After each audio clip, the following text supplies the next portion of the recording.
টটিনিরা যখন বাড়িতে আসে তখন টটিনির কাছে সত্যজিতের কল আসে। সত্যজিৎ বলে আরাধ্যাকে তার শ্বশুরবাড়ির লোকজন ফিরিয়ে দিয়েছে। বল এবার আমি কি করব?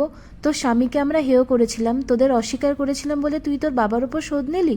টটিনি বলে যে তোমরা আমায় ভুল বুঝছো। জিৎ ফোনটা নেয় আর বলে যে নিজেরা তো অভাবের সংসারে থাকিস, আমার মেয়ের ধনী পরিবারে বিয়ে হচ্ছিল তাই তার সুখ সহ্য হলো না তোর, তাই না? শোন, আরাধ্যাকে ওই বাড়িতে ফিরিয়ে নিয়ে যাওয়ার দায়িত্ব কিন্তু তোর। টটিনি টটিনি রাজি হয়ে যায় আর বলে যে ঠিক আছে ছোটকা, আমি কিছু একটা করব।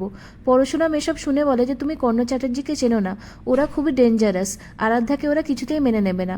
টটিনি বলে যে তাও আমাকে একবার চেষ্টা করতে দাও, তুমি পাশে থাকলে আমি সব বাধা পেরোতে পারবো। অন্যদিকে আরাধ্যা বলে যে আমি কবিরের সাথে ঘর করতে চাই, ওর সন্তানের মা হতে চাই, একটা হ্যাপি ফ্যামিলি চাই। নন্দিনী সেখানে আসে আর বলে যে টাকা পয়সা দিয়ে হ্যাপিনেস কেনা যায় না, যেমন সত্যজিৎ মুখার্জি চিরকাল বড় ব্যবসায়ী বিজনেস টাইকুন হয়ে থেকে গেল, বাবা হতে পারল না। যাই হোক, আজ আমরা দুটো শিশু হত্যার পাপ থেকে বেঁচে গেলাম, পরশুরাম আমাদেরকে বাঁচিয়ে দিল, তার কাছে আমাদেরকে কৃতজ্ঞ থাকা উচিত। অন্যদিকে টটিনি বাচ্চাদেরকে জিজ্ঞাসা করে যে তারা পরশুরামকে দেখেছে কিনা। লাট্টু তো মুখ খোলে না, পরশুরাম কথাটা যেভাবেই হোক ঘুরিয়ে দেয়। অন্যদিকে জেলে রাগে ফুঁসছিল কবির, ডোডোকে মারতে থাকে আর বলে যে ডোডো তুই তো দেখেছিলি পরশুরামকে, বল কি তার পরিচয়। হঠাৎ করে শীতল সেখানে এসে উপস্থিত হয় আর বলে যে আমি জানি পরশুরাম কে। কবিরকে বলে যে তোমাদেরকে পরশুরামের খোঁজ দেবো আমি।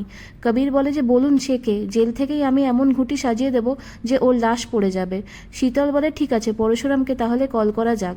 শীতল তার পাওয়ার দেখিয়ে জেলের মধ্যে মোবাইল ফোন ম্যানেজ করে এনেছিল। এদিকে টটিনি তার বাপের বাড়ির দিকে যাচ্ছিল আরাধ্যার জন্য। সেখান থেকে কল এলে আয়ুষী তাকে বলে যে এখন নাটক করে কি লাভ, নিজের বোনের জীবনটা তো নষ্ট করে দিলি। টটিনি বলে যে যা করেছি ঠিক করেছি, আমার সন্তানদের সাথে অন্যায় করেছিল কবির, তাই তার শাস্তি হয়েছে।